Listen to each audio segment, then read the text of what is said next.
Like करें, subscribe कीजिए, bell icon को दबाएं ताकि हमारे वीडियो सबसे पहले आपके पास पहुंच सके। अल्लाह अकबर। क्या उस दौर की खवातीन थी। बस दो बातें अर्ज करके अपनी गुफ्तगू खत्म करता हूँ। आज अगर घरों में मेहमान आ जाएं तो औरतें नाक चढ़ा लेती हैं, इसलिए कि मेहमान के लिए पकान। सबकी बात नहीं करता। देखो, तकरीर में जो भी बातें होती है वो सबके लिए नहीं होती। एक मर्ज है, उस पर गुफ्तगू होती है, कोई निशाना नहीं होता। औरतें नाक चढ़ा, इतना पकाना पड़ेगा, ये होगा वो होगा। अच्छा, अगर खुद के रिश्तेदार आए तो बड़ी खुशी की बात है, और शौहर के रिश्तेदार आए तो बड़ी कयामत आ गई है। अब वो या बीमार पड़ जाएगी। सर दर्द तो रोज ही होता है कमो बेशरा औरतों को। ऐसे हालात है, क्योंकि और मेरे आका इस्लाम की हदीस है ना।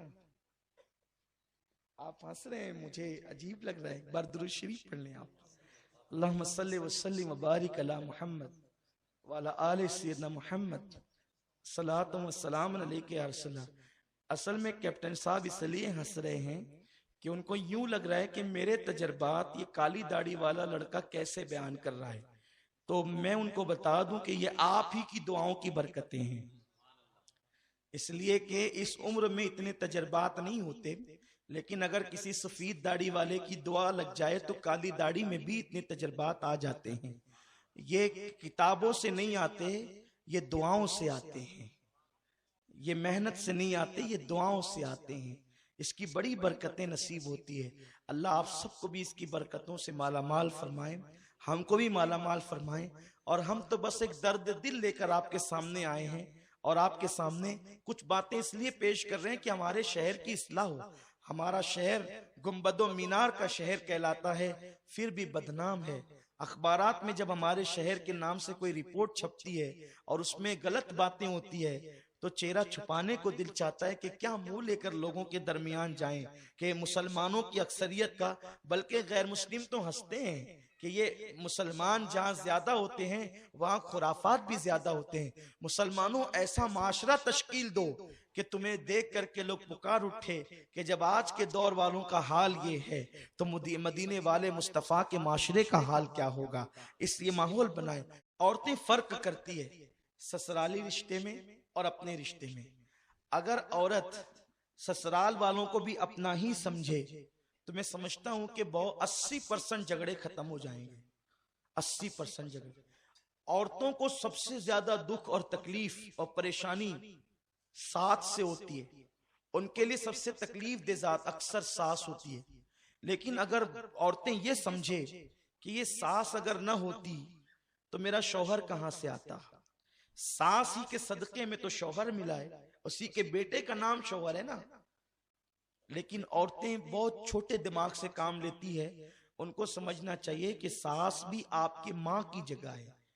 एक शख्स ने अपनी बीवी से पूछा कि बीवी ये बताएं कि सबसे दुनिया में खुशनसीब औरत कौन है, आप बता सकती हैं कौन है। तो उस वक्त उसकी बीवी ने जवाब दिया कि दुनिया की सबसे खुशनसीब औरत का नाम हव्वा है। शौहर ने ताज्जुब से कहा वो कैसे।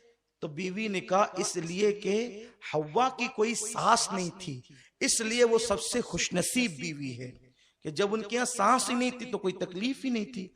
हालांकि सास होकर भी औरतें तकलीफ से बच सकती है। सिर्फ एक काम उन्हें करना है कि वो सास को अपनी मां समझे और सास का हर मुतालबा पूरा करें। मोहब्बत होगी घर में। एक किसी को कोई अगर नफरत देता है ना, नफरत के जवाब में अगर हम मोहब्बत दें तो मोहब्बत ही मोहब्बत होगी। बाबा फरीदुद्दीन गंजे शकर फरमाते हैं कांटे के मुकाबले में कांटे मत बिछाओ, वरना पूरी दुनिया कांटों से भर जाएगी। अगर कोई कांटा बिछाए, कोई कांटा हटाए तो फिर कांटे नहीं होंगे।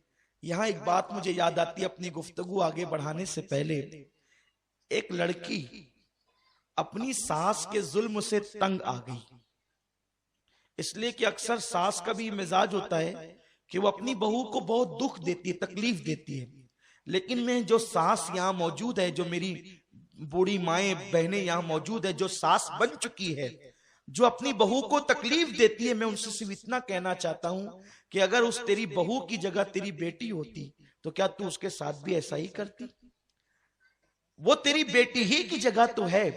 और सुनो, मेरे रसूल ने फरमाया, कमा तदीन तुदान, कि तुम जैसा करोगे वैसा ही पाओगे। तो तुम अपने घर में अगर बहू पे जुल्म करोगे तो तुम्हारी बेटी पर भी जुल्म होगा, तुम अपनी बीवी पे जुल्म करोगे तो तुम्हारी बहन पर भी जुल्म होगा। अगर सास अपनी बहू को बेटी की तरह प्यार दे तो वहां उसकी बेटी सुकून की जिंदगी गुजारेगी, वहां उसकी बेटी इत्मीनान की जिंदगी गुजारेगी। सुन लो, खुदा दूर नहीं है, खुदा करीब है। इसलिए कोई सास अपनी बहू पे जुल्म न करे। एक लड़की खातून अपनी सास के जुल्म से तंग आ गई। उसका खानदान बड़ा शरीफ था, शरीफ घराने की थी। वो माँ बाप के पास जब भी जाकर सास की शिकायत करती, माँ बाप कहते बेटी निबाह कर लो, बेटी सब्र कर लो, क्योंकि जो सब्र करेगा घर वालों की तकलीफ पर अल्लाह उसे हज़रत आसिया के सवाब के बराबर सवाब अता फरमाएगा। बेटी सब्र कर लो। माँ बाप सब्र की तलकीन करते रहे। एक दिन ऐसा हुआ कि उसने सोचा, जब मेरे माँ बाप मेरे मसले पे ध्यान नहीं देते तो मैं अपने बाप के दोस्त, जिसको वो बचपन से चचा चचा कहती थी, वो बहुत बड़े हकीम है, बेहतरीन हकीम है, मैं उनके पास जाऊंगी और उनके पास जा करके मैं अपनी सास की दास्तान सुनाऊंगी। बहुत तवज्जो से सुने और खवातीन भी तवज्जो के साथ सुने। कि उसने सोचा कि मेरे माँ बाप जब मेरा मसला हल नहीं करते तो मेरे वालिद के जो दोस्त हैं वो मेरा मसला हल कर देंगे, और वो बहुत बड़े हकीम है। तो उस वक्त जो है वो अपने बचपन से वालिद के दोस्तों को चचा चचा कहती थी। वो गई और जाने के बाद का, चचा जान मेरी सास मुझ पे जुल्म करती है, गालियां देती है, मेरे शौहर को बहकाती है, वो मुझे मारते हैं। आप एक काम करें, कोई ऐसा खतरनाक जहर दे दें कि जिसकी वजह से मेरी सास मर जाए, ताकि मेरा ये जो कांटा है वो निकल जाए और मेरे घर के मसले हल हो जाए। आजकल की बहुएं भी ऐसा करती है कि सास से तंग आकर वो किसी आमिल के पास, तावीज वाले के पास जाती है कि भाई कोई ऐसा काम करो कि मेरी सास का मुंह बंद हो जाए, वो मुझे कुछ न कहे। बल्कि कभी कभी तो ऐसा भी होता है कि हमारे मोहल्ले की औरतें साधु और पंडितों के पास जाती है कि कुछ ऐसा कर दो कि वो बीमार पड़ी रहे, खाट पर पड़ी रहे, कोई मुझे कुछ ना बोले। जुल्म का अंजाम एक दिन ये होना ही है। हालांकि बहुओं को चाहिए कि वो सब्र करें, लेकिन इस तरह से इंतकामी कार्रवाई बहुओं की तरफ से होती है जो कि नाजायज ही है, क्योंकि जुल्म के बदले में तुम जुल्म कर रही हो, गलती के बदले में तुम गलती कर रही हो, तो तुम भी जवाबदेह हो। तो वो गई उस हकीम के पास जो उसके बाप का दोस्त था। ऐसा जहर दे दो चचा जान वो मर जाए। वो वाकई हकीम था, वाकई, ऐसे नहीं कि दो चार नुस्खे कहीं से चुरा कर हकीम बन गया था, ऐसा नहीं, वो वाकई हकीम था। उसने कहा बेटी देखो, मैं तुझे 3 महीने की दवा दूंगा, इसलिए कि अगर मैंने तुझे कोई ऐसा जहर दे दिया कि अचानक तेरी सास मर जाए तो सारा इल्जाम तुझ पर आएगा कि इसी ने मार डाला, तो तेरे लिए बहुत मसले पैदा होंगे।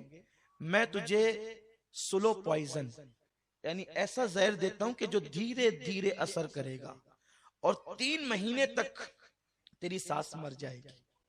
तो इस तरह होगा कि 3 महीने में जब जहर उस पर असर करेगा, मरेगी, तो तेरा नाम भी नहीं आएगा। लेकिन अगर यही खिंचातानी रही तो भी तेरा नाम आ सकता है। ये 3 महीने में जो तूने उसको जहर देना है, तीनों टाइम के खाने में, नाश्ते में, दोपहर और शाम में, तो जहर देने के पीरियड में तुझे करना ये है कि जब वो लेटे बिस्तर पे तो तू उसके पैर दबाए, जब वो पानी मांगे उसके जुमले मुकम्मल नहीं हो तो तू पानी पेश कर दे, बल्कि पानी मांगे तो दूध दे दे, उसके कपड़े धुल दे, उसकी खिदमत कर, उसकी हर मुमकिन खुशी का ख्याल रख। क्योंकि जब वो 3 महीने के बाद मरेगी तो तुझ पे कोई इल्जाम तो नहीं आएगा। लोग कहेंगे कि ये तो बड़ी फरमाबरदार बहू थी, ये कैसे ये काम कर सकती है। उसने सोचा बहुत अच्छा नुस्खा है, जब मारना ही है 3 महीने के अंदर इसको, तो 3 महीने के लिए इतनी मुसीबत तो मैं उठा सकती हूँ कि रोज रात को पैर दबा सकती हूँ, उसके सर की मालिश कर सकती हूँ, उसे अच्छे अच्छे खाने खिला सकती हूँ। बस 3 महीने की तकलीफ है, हमेशा के लिए फिर अपनी अपनी राहत ही राहत है। उसने 3 महीने की पुड़ियां ले आई। लाने के बाद अब नाश्ते में मिला रही है कि ये जहर है, दोपहर में मिला रही है जहर है, शाम को मिला रही है जहर है। लेकिन अब उसने खुद से आकर के सुलह कर ली, अम्मी मुझे माफ कर दो, मुझसे बड़ी गलतियां हुई है, अब मैं कोई ऐसा काम नहीं करूंगी। और उसके बाद माफी मांगने के बाद फिर पैर दबाया, खाना दिया, खिदमत की। सास को ऐसा लगा मेरी बहू तब्दील हो रही है।